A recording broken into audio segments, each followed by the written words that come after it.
नमस्कार दोस्तों, आज हमारी वीर गाथा सीरीज में धांधु के विवाह का भाग 2 है। इससे पहले भाग 1 में हमने जाना राजा रणधीर सिंह अपनी पुत्री केसर के विवाह के लिए अपने पुत्र को टीका लेकर देश विदेश के राजाओं के पास भेजते हैं, परंतु कोई भी राजा टीका स्वीकार नहीं करता है। तो अंत में महाराज पृथ्वीराज चौहान धांधु को टीका चढ़वा देते हैं और बारात और सेना लेकर बलख बुखारा पहुंच जाते हैं। राजा रणधीर सिंह एक योजना बनाते हैं और धांधु को कैद करवा लेते हैं। इससे आगे की कहानी हम आपको सुनाएं उससे पहले यदि आप हमारे चैनल पर पहली बार आए हैं तो चैनल को सब्सक्राइब कीजिए और हम कहानी में आगे बढ़ते हैं। महाराज पृथ्वीराज चौहान को हैरान हुआ कि धांधु उनके चंगुल में कैसे फंस गया। ताहर ने तुरंत अपनी फौज तैयार की और बुखारे पर चढ़ाई कर दी। उधर रणधीर सिंह ने भी बेटे मोती सिंह को सामना करने के लिए तैयार कर दिया।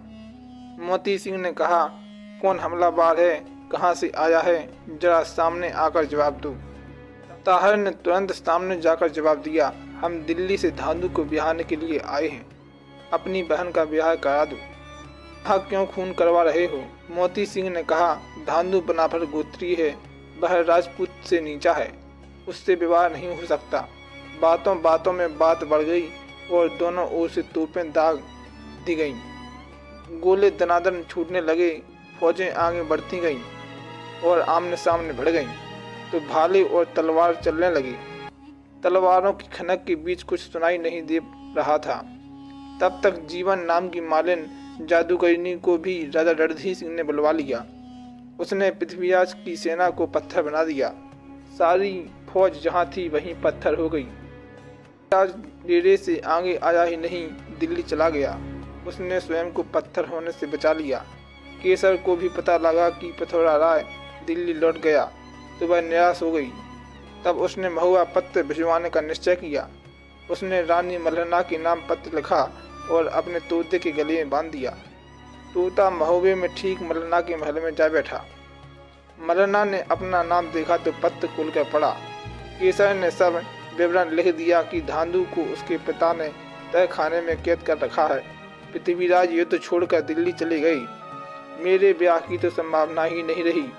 बनाफर गोत्रीय धांधु भी कैद में ही चढ़ेगा। आप चाहें तो हम दोनों का कल्याण कर सकती हैं। माता ने मलखे को बुलवाकर पत्र पढ़वाया। मलखे ने कहा, हमें धांधु को छुड़ाने के लिए जाना चाहिए।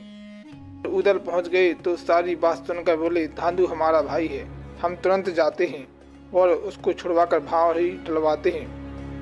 आला भी चलने को तैयार हो गए। ब्रह्मानंद, उदल, मलखान, सुलखान, ढेवा सबने अपने अपने सैनिक तैयार किए और बुखारे के लिए रवाना हो गए।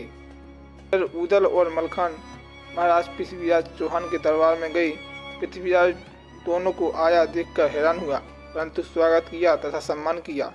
पूछने पर उन्होंने बताया, आप धांधु को कैद में छोड़कर यहाँ क्यों चले आए?